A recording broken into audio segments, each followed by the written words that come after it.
इस वीडियो में हम देखेंगे क्लास 11th का यूनिट नंबर 1। इस यूनिट नंबर 1 का नाम है परमाणु संरचना, जिसे इंग्लिश में हम कहते हैं एटॉमिक स्ट्रक्चर। इस चैप्टर में आज हम पढ़ेंगे समस्थानिक के बारे में, जिसे इंग्लिश में कहा जाता है आइसोटोप्स। यह केमिस्ट्री का एक बेसिक चैप्टर है। समस्थानिक एक ऐसा ब्लॉक है जिसे आप जब पूरी तरह से अच्छी तरह से समझ लेते हैं तो बहुत सारे जो कॉम्पिटिटिव एग्ज़ाम्स में जो क्वेश्चंस आते हैं उसे आप इजी वे में सॉल्व कर सकते हैं। तो चलिए स्टार्ट करते हैं। हम समस्थानिक क्या है। समस्थानिक, जिसे हम आइसोटोप्स कहते हैं, उसे समझने के लिए सबसे पहले हम कुछ इसके एग्जाम्पल्स लेंगे, क्योंकि समस्थानिक जो है अगर मैं डायरेक्ट आपको बताऊं इसकी परिभाषा तो वो थोड़ा मुश्किल हो जाता है समझने में। इसलिए सबसे पहले हम सहारा लेंगे इसके एग्जाम्पल का। तो आइए समस्थानिक के कुछ एग्जाम्पल्स लेते हैं। हमारे पास यहाँ पर लिखा हुआ है हाइड्रोजन के 3 समस्थानिक। तो हाइड्रोजन के 3 समस्थानिक में पहला समस्थानिक लेते हैं 1H1, दूसरा लेते हैं 1H2 और तीसरा लेते हैं 1S3। देखिए, हम यहाँ पर समस्थानिक शब्द से अवगत नहीं है। इसी शब्द से अवगत होने के लिए हमने ये 3 एग्जाम्पल्स लिए। इन 3 एग्जाम्पल में जो खास बातें हैं उसे देखिएगा ध्यान से। जैसे कि 1H1, तो 1H2 और 1S3 यहाँ पर जितने भी संकेत के रूप में लिखे हैं, नीचे लिखे हुए, वो सारे के सारे प्रदर्शित करते हैं परमाणु क्रमांक को। तो इसके अनुसार से आप देख सकते हैं कि ये सारे के सारे जो तत्व हैं उन सब के परमाणु क्रमांक आपको एक समान दिखाई दे रहे हैं। और यहाँ पर संकेत में जो ऊपर की ओर लिखा हुआ है उसे हम कहते हैं परमाणु द्रव्यमान। तो यहाँ पर आप देख सकते हैं इनके जो परमाणु द्रव्यमान है वो भिन्न भिन्न है। तो इन एग्जाम्पल्स को देख करके हम समझ सकते हैं कि ये ऐसे तत्व हैं जिनके परमाणु क्रमांक आपको समान दिखाई दे रहे हैं और उनके परमाणु द्रव्यमान आपको असमान अर्थात भिन्न भिन्न दिखाई दे रहे हैं। बस इन्हीं के हम क्या कहते हैं, समस्थानिक कहते हैं। तो समस्थानिक के लिए आपको एक परिभाषा मिल जाता है जिसमें आपको याद रखना है कि ये ऐसे तत्व होने वाले हैं जिनके परमाणु क्रमांक आपको समान मिलेंगे और इनके जो परमाणु द्रव्यमान हैं वो आपको भिन्न भिन्न मिलेंगे। तो हम समस्थानिक को कुछ इस प्रकार से परिभाषित कर सकते हैं। तो सुनिएगा, समस्थानिक के लिए आपको ध्यान रखना है कि इनके परमाणु क्रमांक और परमाणु द्रव्यमान, तो दिमाग में रखिएगा, परमाणु क्रमांक समान रहता है और परमाणु द्रव्यमान भिन्न भिन्न रहता है। तो इसकी परिभाषा कुछ इस प्रकार से होगी। एक ही तत्व के ऐसे परमाणु जिनके परमाणु क्रमांक समान होते हैं परंतु परमाणु द्रव्यमान भिन्न भिन्न होते हैं, समस्थानिक कहलाते हैं।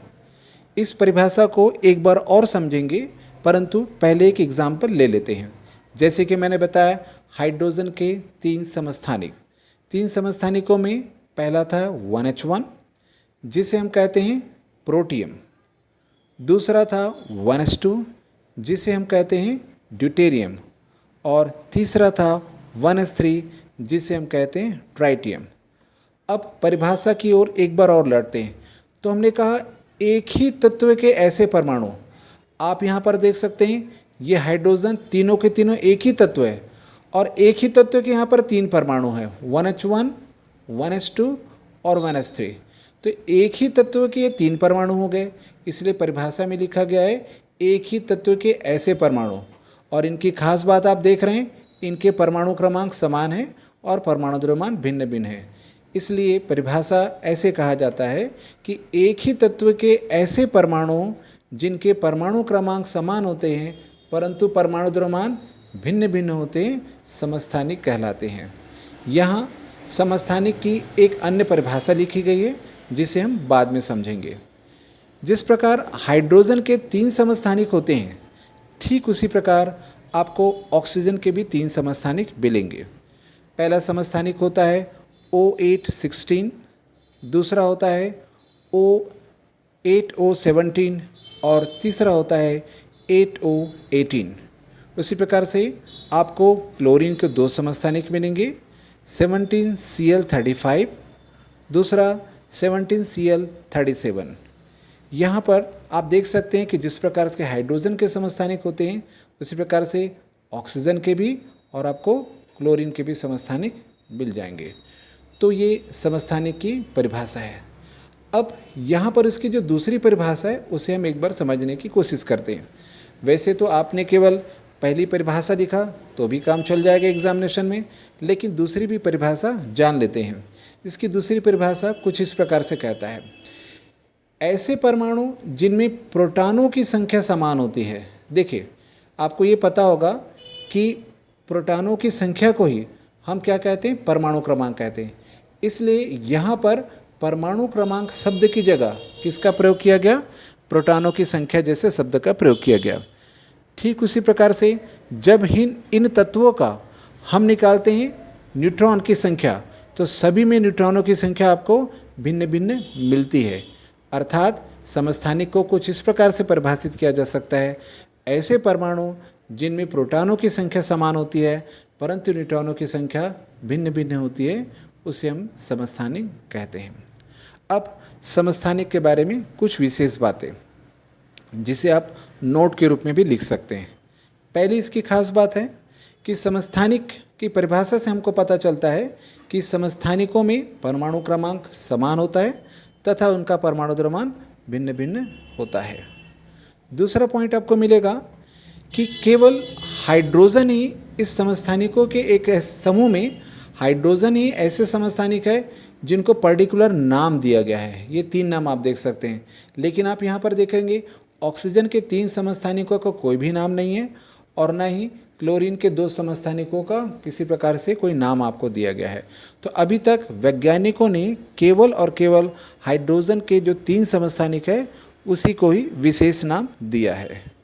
नेक्स्ट बात करते हैं समस्थानिकों की खोज। तो ये जो समस्थानिक की जो खोज किया था, सबसे पहले उसका श्रेय जाता है सोडी नामक वैज्ञानिक को जाता है।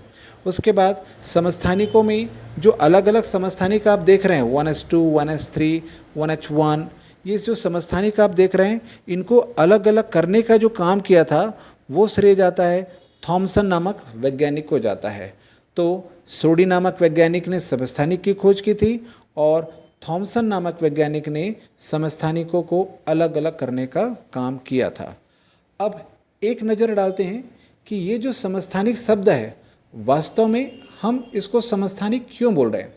क्योंकि देखिए, केमिस्ट्री एक ऐसा शब्द होता है जिसकी पूरी की पूरी जो परिभाषा है वो छुपी होती है उसके शब्दों में। इसलिए यदि आप शब्दों के मायाजाल को अच्छी तरह से समझ लेते हैं तो आप आसानी से परिभाषा लंबे समय तक या हमेशा के लिए याद कर सकते हैं। तो आइए इस शब्द को हम समझते हैं, समस्थानिक का मतलब क्या है। तो यहाँ पर देखिएगा, हम उसका कारण देखते हैं। ठीक, आपको ये पता होगा कि आधुनिक आवर्त सारणी में जो तत्व रहते हैं उन्हें हम कैसे जमाते हैं, परमाणु क्रमांक के बढ़ते हुए क्रम के आधार पर उसे व्यवस्थित करते हैं। अर्थात जिन तत्वों का परमाणु क्रमांक कम होता है उसे आधुनिक आवर्त सारणी में पहले रखते हैं और जैसे जैसे परमाणु क्रमांक बढ़ते चले जाता है उसे हम उसके बाद रखते चले जाते हैं। अब यहाँ पर देखिए, अगर हमें बोले कि आपके पास ये हाइड्रोजन के 3 तत्व आपको समस्थानिक दिखाई दे रहे हैं, उन्हें आप आधुनिक आवर्त सारणी में स्थान दीजिए, तो आपने मालूम है कि आधुनिक आवर्त सारणी में तत्वों को किसके आधार पर रखते हैं, उनके परमाणु क्रमांक के आधार पर रखते हैं। तो प्रोटियम जिसका संकेत 1H है, जिसका परमाणु क्रमांक 1 है, उसे आप पहले स्थान पर रखोगे। चूँकि ड्यूटेरियम जिसका संकेत 1s2 है, इसका भी परमाणु क्रमांक 1 है, तो इसे भी आपको पहले स्थान पर रखना पड़ेगा। 1s3 जिसे ट्राइटियम कहते हैं, इसका भी परमाणु क्रमांक 1 है, तो इसे भी आपको क्या करना पड़ेगा, पहले स्थान पर ही रखना पड़ेगा। अर्थात इन तत्वों को आपने आधुनिक आवर्त सारणी में रखा तो तीनों को एक ही स्थान मिलेगा। इसीलिए इसी दृष्टिकोण से हम इन्हें क्या कहते हैं, समस्थानिक, क्योंकि आधुनिक आवर्त सारणी में इन तीनों को या फिर ये जितने भी आप समस्थानिक देख रहे हैं उन सबको समान स्थान प्राप्त होता है, इसलिए इन्हें समस्थानिक कहा जाता है। तो ये थी आज की बात, समस्थानिक को हमने अच्छी तरह समझा।